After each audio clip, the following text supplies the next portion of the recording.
everyone. I hope you all are fine at your home. So बच्चों, आज जो हम बात करने वाले हैं वो बात करने वाले हैं कंडक्टिविटी के ऊपर. अब आप कहेंगे मैम कंडक्टिविटी तो हमने सॉलिड स्टेट में पढ़ ली, राइट. यहाँ वहां पर भी हमने कंडक्टिविटी पढ़ी थी और यहाँ पर इलेक्ट्रोकेमिस्ट्री के अंदर ऑब्वियस सी बात है ना, यहाँ पर आप भी करंट फ्लो के बारे में पढ़ते हो तो यहाँ पर भी आपको क्या पढ़ना पड़ेगा, कंडक्टिविटी तो देखनी ही पड़ेगी, अदरवाइज करंट फ्लो के बारे में कैसे बताएंगे. तो कंडक्टर्स क्या होते हैं? तो कंडक्टर्स होते हैं वो सब्सटेंसेस जो क्या करे, इलेक्ट्रिक करंट को परमिट करे करंट को फ्लो होने के लिए. So substances which permits the electric current to flow through them are called conductors. तो ये तो सिंपल सी डेफिनेशन थी, आप सभी फैमिलियर हैं इससे. तो अगर इसके एग्जाम्पल की बात करूं तो जैसे हमारे पास मेटल्स होते हैं, ठीक है, एलॉयज होते हैं हम लोगों के पास में, सोल्ट्स होते हैं, सोल्ट्स इन फ्यूज स्टेट है ना, मोल्टन स्टेट की बात करूंगी मैं, ठीक है. फ्यूज स्टेट हो गए, उनके एक्वस सॉल्यूशन यानी कि, ठीक है. इसके अलावा बात कर सकते हैं एसिड की, बेसिस की. तो ये सभी के सभी सिंपल एग्जाम्पल है किसके बच्चे, कंडक्टर के. लेकिन अब हम बात करेंगे टाइप्स ऑफ कंडक्टर की. Types of conductor. अगर मैं कंडक्टर के टाइप्स की बात करूं तो जो कंडक्टर होता है उसको दो मेन टाइप में क्या किया जा सकता है, डिवाइड किया जा सकता है. पहला आता है मेटालिक कंडक्टर, क्या आता है, मेटालिक कंडक्टर. और आप इसको क्या बोल सकते हैं, इलेक्ट्रॉनिक कंडक्टर. इलेक्ट्रॉनिक कंडक्टर, ठीक है. इसको आप क्लास 1 कंडक्टर भी बोलते हैं, क्लास 1 कंडक्टर, ठीक है. दूसरा आपके पास में आता है electrolytic conductors. Electrolytic conductors, okay. और आप इसको क्या बोल सकते हैं, आयनिक कंडक्टर्स, ठीक है. और इसको आप बोल सकते हैं क्लास 2 कंडक्टर. बेसिकली क्लास 1 और क्लास 2 दो टाइप में कंडक्टर को डिवाइड किया गया है. One of which is known as metallic conductor और electronic conductor and the second one is electrolytic conductor और आयनिक कंडक्टर. Got it. अब हम बात करते हैं अगर मेटालिक कंडक्टर या फिर इलेक्ट्रॉनिक कंडक्टर्स या क्लास 1 कंडक्टर्स होते क्या हैं. तो मैं यहाँ नॉर्मली अगर कहूँ, हम लोगों ने पढ़ा भी है, दो सब्सटेंसेस विच conduct electricity without suffering any chemical change. मतलब जो क्या करेगा, इलेक्ट्रिसिटी को कंडक्ट तो करेगा पर उसमें किसी भी तरीके का केमिकल चेंज नहीं होता है, ठीक है. तो मैं यहाँ पर डिफाइन भी कर सकती हूँ दैट दो substances which conduct electricity without suffering any change in their form, और बोल सकते हैं केमिकल कंपोजिशन, क्योंकि क्या कहते हैं हम, केमिकल चेंज आता है तभी उसके अंदर ज्यादा चेंजेस देखने को मिलते हैं. तो ये क्या कहलाते हैं आपके मेटालिक कंडक्टर्स या इलेक्ट्रॉनिक कंडक्टर्स, ठीक है. क्लास 1 कंडक्टर्स को हम बोलते हैं. अगर सिंपली एग्जांपल्स की बात करूं तो एग्जांपल में आप क्या आ सकता है, सिल्वर, गोल्ड, एल्यूमिनियम, ग्रेफाइट. ये क्या है, इसके एग्जाम्पल है. ये क्या है, ठीक है.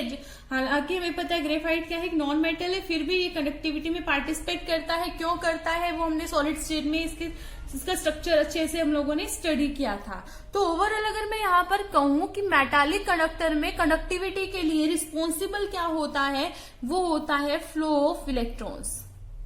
फ्लो ऑफ इलेक्ट्रॉन्स, क्योंकि मेटल्स है मोस्टली, और मेटल क्या करते हैं, इलेक्ट्रॉन को इजिली लूज कर देते हैं. तो वो इलेक्ट्रॉन जो फ्लो करते हैं one end two other end, ठीक है, वही रिस्पॉन्सिबल होते हैं कंडक्टिविटी के लिए. On the other side if I am defining electrolytic conductors, तो इलेक्ट्रोलिटिक कंडक्टर्स में क्या होता है, ये भी करंट को क्या करते हैं, परमिट करते हैं पास होने में. लेकिन यहाँ पर फ्लो ऑफ इलेक्ट्रॉन ना होकर क्या होता है, फ्लो ऑफ आयंस होता है. और क्या होता है, यहाँ पर केमिकल चेंज भी देखने को मिलता है, ठीक है. तो क्या कहेंगे, those substances which permit the flow of current या फिर आप बोल सकते हो electricity through their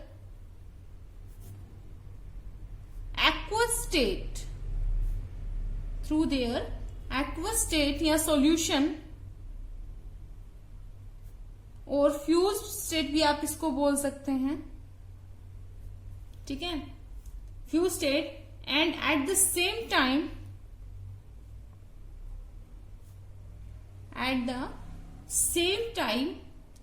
also chemically decomposed,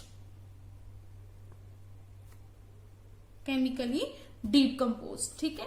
तो यहां पर ये क्या होते हैं, केमिकली डिकम्पोज होते हैं, यानी कि इनमें केमिकल चेंजेस देखने को मिलते हैं।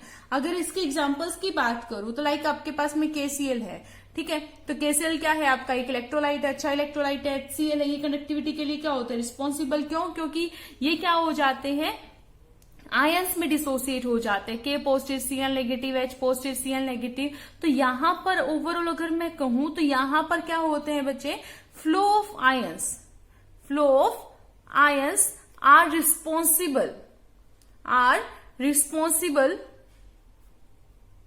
रिस्पॉन्सिबल फॉर कंडक्शन, ठीक है। सॉलिड स्टेट के अंदर भी क्या था बच्चों, हम लोग इन दोनों टाइप के कंडक्टर्स के बारे में अच्छे से पढ़ चुके थे, है ना। आज बेसिकली जो हमें बात करनी है, जो सॉलिड स्टेट में हमने मेन बात की थी, वो बात की थी मेटालिक कंडक्टर को लेके। यहां पर आज जो हम बात करेंगे वो बात करेंगे इलेक्ट्रोलिटिक कंडक्टर को लेकर, ठीक है।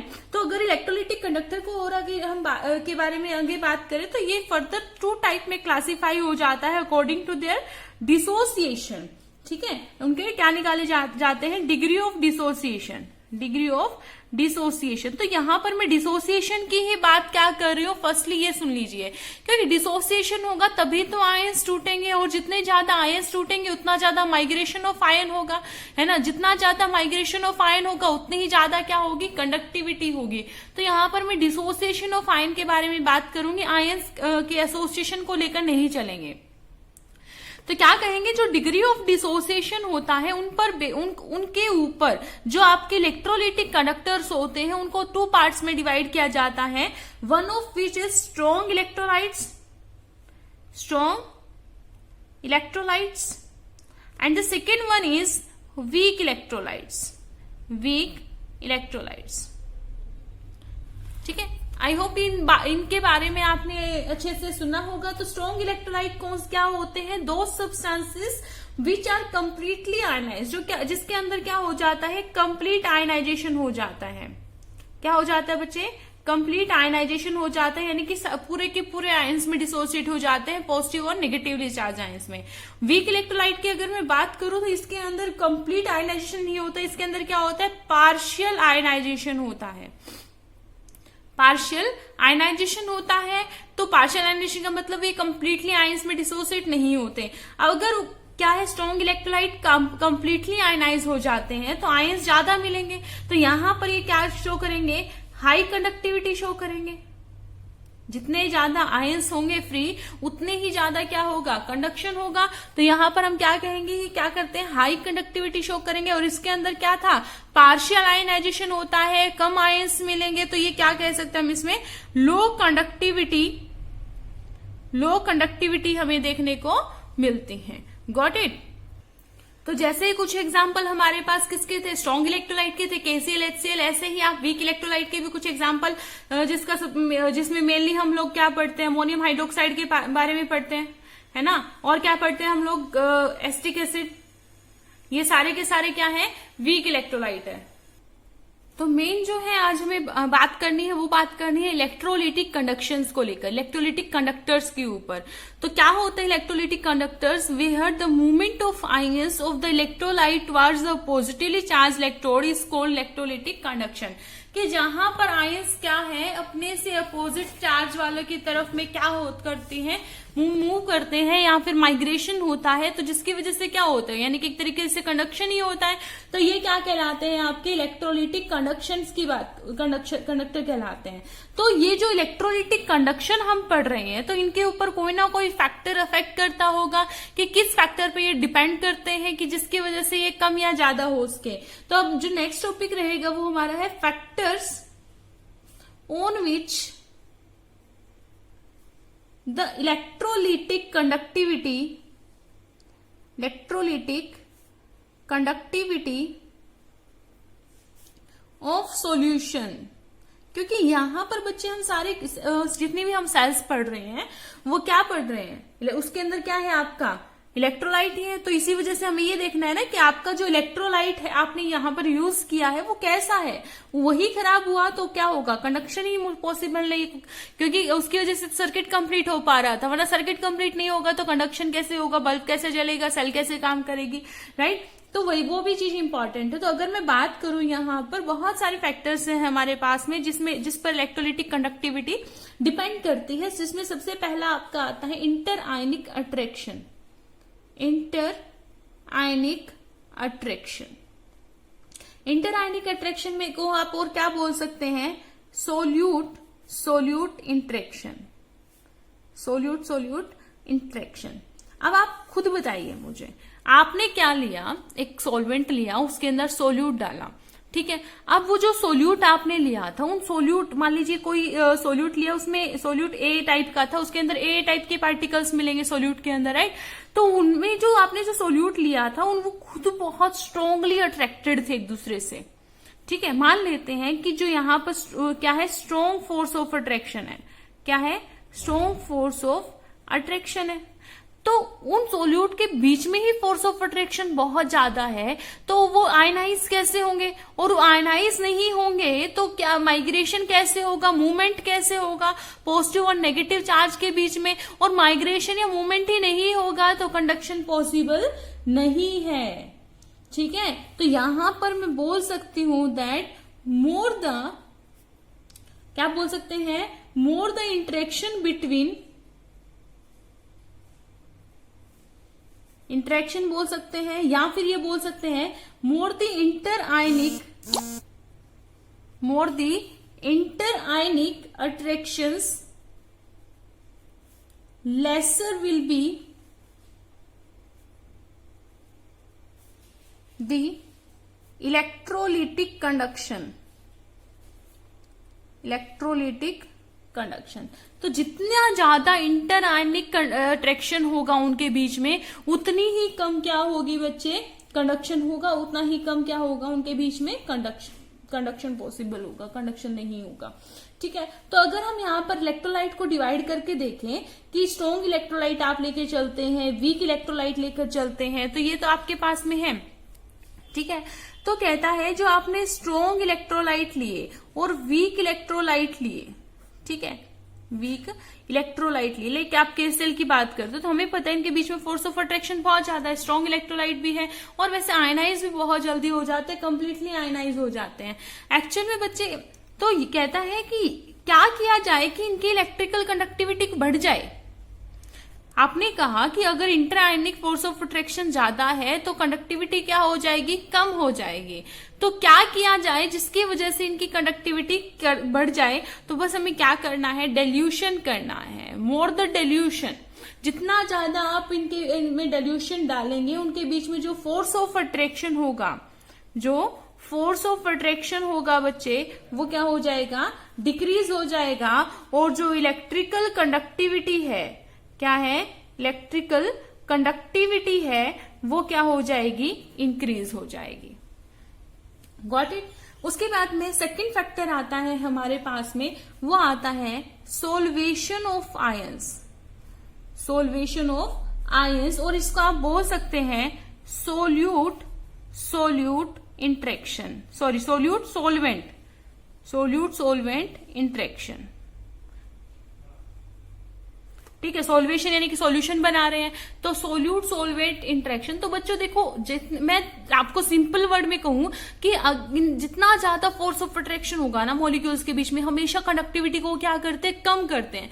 क्योंकि कंडक्टिविटी या कंडक्शन क्या चाहता है, आजादी चाहता है, फ्रीडम चाहता है, बंधन नहीं चाहता। और इंटरेक्शन क्या करता है, उनको बांध लेता है। ठीक है, क्योंकि उनको माइग्रेट करना है, उनको घूमना है बहुत ज्यादा। जितना ज्यादा माइग्रेट करेंगे उतना ज्यादा कंडक्शन होगा। तो इंटरेक्शन जहां जहां स्ट्रॉन्ग होगा वहां पर कंडक्शन क्या हो जाते हैं, पुअर हो जाते हैं। ठीक है, तो यहां पर मैं क्या कह सकती हूं, more the solvation of ions. तो देखो, जितना ज्यादा सोल्यूट सोलवेंट के बीच में इंटरेक्शन होगा, ठीक है, सोल्वेशन ऑफ आयंस होंगे, लेसर उनके बीच में क्या होगी, इलेक्ट्रोलिटिक कंडक्शन होगा। ठीक है, तो क्या कहेंगे, मोर द सोल्वेशन। सोल्वेशन यानी कि मोर द सोल्यूशन। सोल्यूशन कब अच्छा बनता है, सोल्यूशन कब अच्छा बनता है, जब सोल्यूट और सोलवेंट के अंदर मिक्सिंग अच्छी हो। मिक्सिंग कब अच्छी होगी, जब उनके बीच में फोर्स ऑफ अट्रैक्शन अच्छा हो। तो यानी कि more the solution laser will be electrical conductivity. Electrical conductivity, got it? इतनी बात क्लियर हुई। अब क्वेश्चन आता है, ऐसा क्यों? ऐसा क्यों? क्योंकि देखिए, सोल्यूट अपने आप में एक अलग चीज थी, सोलवेंट अपने आप में अलग चीज थी। आपने दोनों को मिक्स किया तो जो उन आयंस का अफेक्टिव साइज था, क्या था, अफेक्टिव साइज हुआ। क्योंकि मिक्स हो गया तो इफेक्ट तो पड़ेगा उनके बीच में। तो जो उनका जो आयंस का जो साइज था वो क्या हो जाता है, इंक्रीज हो जाता है। यहां पर मैं कहूंगी that solvation leads to increase effective size of ions। ठीक है, क्या हो जाएगा, तो स्मॉलर आयन, अगर क्वेश्चन में पूछते हैं आपसे कि मतलब बात है, स्मॉलर आयंस जो होते हैं सॉल्वेटेड, वो क्या करते हैं, लार्जर एक्सटेंट तक होते हैं। मतलब आपके पास में आयंस का साइज जितना छोटा होगा, उनके अंदर सॉल्वेशन उतना ही ज्यादा होता है। लाइक अगर मैं कहूं कि लिथियम पॉजिटिव और Na पॉजिटिव में से, लिथियम पॉजिटिव और Na पॉजिटिव में से जो है, ठीक है, वो कंडक्टिविटी कौन ज्यादा शो करेगा, ठीक है, कौन जल्दी माइग्रेट करेगा। तो मैं यहां पर कहूंगी lithium ion migrate at slower rate. Slower rate से क्या करेगी, माइग्रेट करेगी एज कंपेयर टू सोडियम। अब क्वेश्चन आता है कि ऐसा क्यों? ऐसा इसलिए, देखिए यहां पर ये लिथियम है, ये छोटा सा है पॉजिटिव चार्ज, इसके ऊपर क्या होंगे, बहुत सारे नेगेटिवली चार्ज आयन, यानी कि जो सॉल्वेंट है वो चिपक जाएंगे, आके स्पेस ज्यादा हो जाएगी, है ना, बहुत ज्यादा आकर चिपक जाएंगे। अब Na पॉजिटिव था आपके पास में यहां पर, ठीक है, चिपके क्यों, फोर्स ऑफ अट्रैक्शन बहुत ज्यादा था। लिथियम क्या है, छोटा साइज है, न्यूक्लियर चार्ज ज्यादा है, न्यूक्लियर चार्ज ज्यादा है तो क्या करेगा, सोलवेंट पार्टिकल्स को अपनी तरफ ज्यादा अट्रैक्ट करेगा, तो क्या करेगा, उनके मूवमेंट को रोकेगा।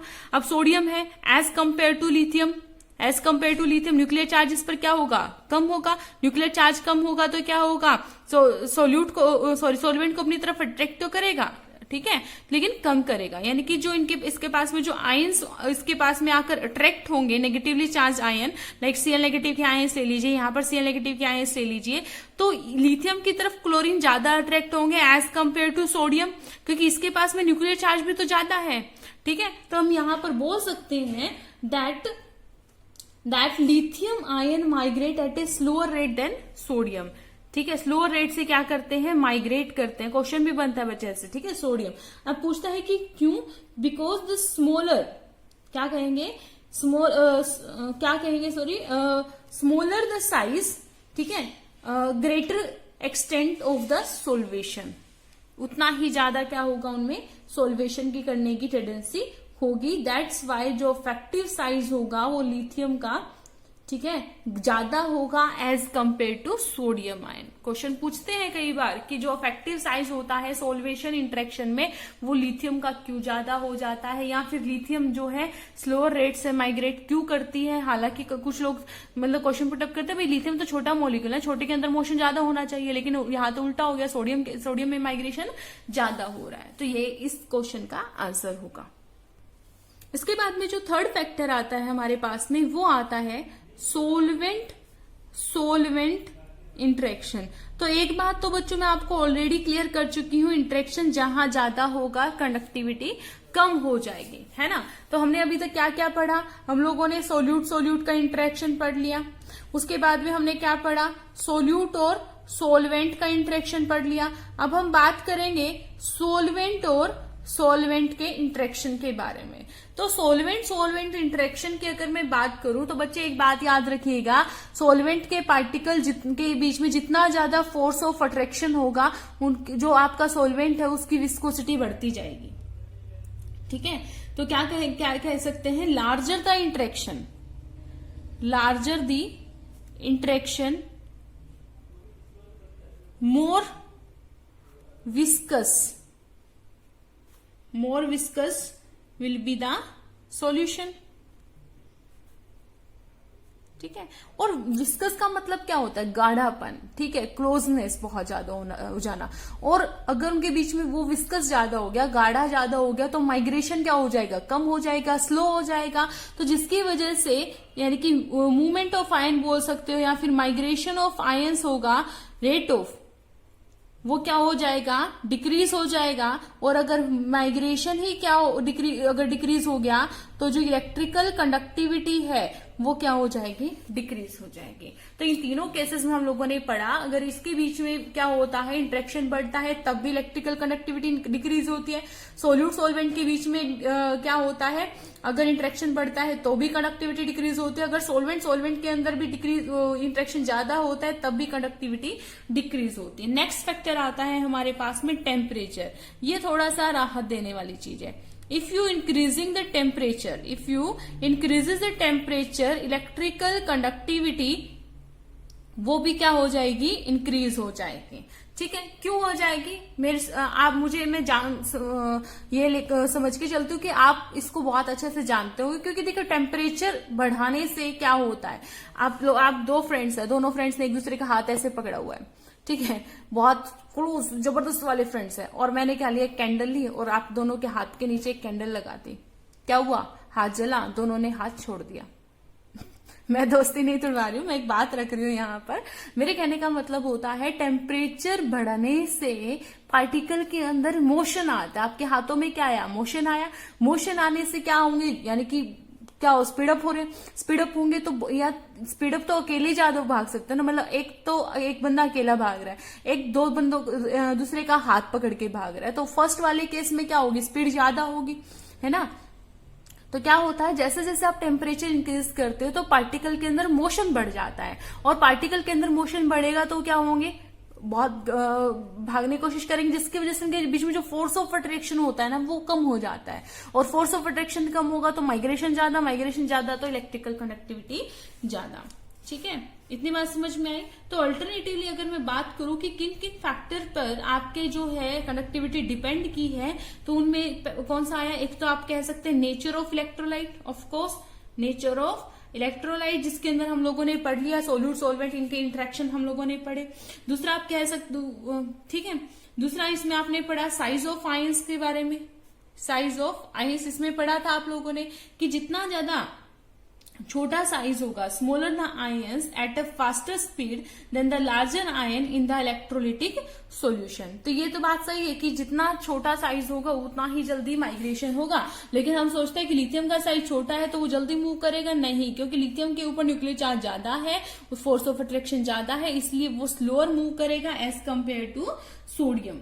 ये हमने बात की थी, ठीक है। अच्छा, उसके बाद में हम लोगों ने क्या पढ़ा था, थर्ड में हमने पढ़ा नेचर के बारे में, नेचर ऑफ सॉल्वेंट के बारे में हम लोगों ने पढ़ा था कि अगर इनके बीच में इंटरेक्शन ज्यादा है तो क्या हो जाएगी, विस्कोसिटी। नेचर ऑफ इलेक्ट्रोलाइट में सोल्यूट के इंटरेक्शन के बारे में हम लोगों ने पढ़ा था, स्ट्रॉन्ग इलेक्ट्रोलाइट है, वीक इलेक्ट्रोलाइट है। साइज ऑफ आयन के बारे में हमने पढ़ा, नेचर ऑफ सॉल्वेंट, विस्कोसिटी के फैक्टर के बारे में पढ़ा, और हमने क्या पढ़ा, कंसंट्रेशन ऑफ इलेक्ट्रोलाइट के बारे में पढ़ा, कंसंट्रेशन ऑफ इलेक्ट्रोलाइट के बारे में हम लोगों ने पढ़ा कि ज्यादा कंसंट्रेशन होगी तो ज्यादा फोर्स ऑफ अट्रैक्शन होगा, ज्यादा फोर्स ऑफ अट्रैक्शन होगा तो laser will be the conductivity, because laser will be the motion movement in ions. तो जिसकी वजह से जितना ज्यादा डाइल्यूशन होगा उतना ही ज्यादा क्या होगा, कंडक्टिविटी होगी। उसके बाद में हमने टेम्परेचर का फैक्टर भी इसके अंदर पढ़ा, ठीक है। अच्छा, तो ये तो सारे फैक्टर्स है जिससे इलेक्ट्रिकल कंडक्टिविटी क्या होती है, अफेक्ट होती है।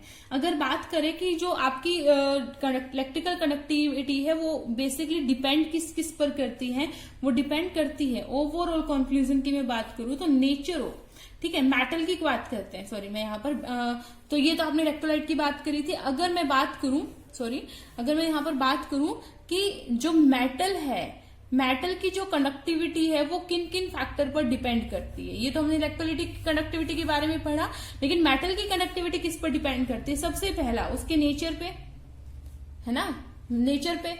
नेचर में means structure of metal, structure of metal यानी कि स्ट्रांगली बॉन्डेड आइटम्स है, उसके अंदर किस टाइप के इलेक्ट्रॉन्स है, इजिली इलेक्ट्रॉन, क्योंकि उसके अंदर कंडक्टिविटी किस बेसिस पे पड़ता है, आप लॉस ऑफ इलेक्ट्रॉन के बेसिस पे, राइट। दूसरा आप कह सकते हो नंबर ऑफ वैलेंस इलेक्ट्रॉन, जितने ज्यादा नंबर ऑफ वैलेंस इलेक्ट्रॉन होंगे उतने ज्यादा इलेक्ट्रॉन्स निकलेंगे, उतना ही ज्यादा क्या होगा, कंडक्टिविटी होगी पर एटम। थर्ड क्या कह सकते हो, डेंसिटी पर भी डिपेंड करता है।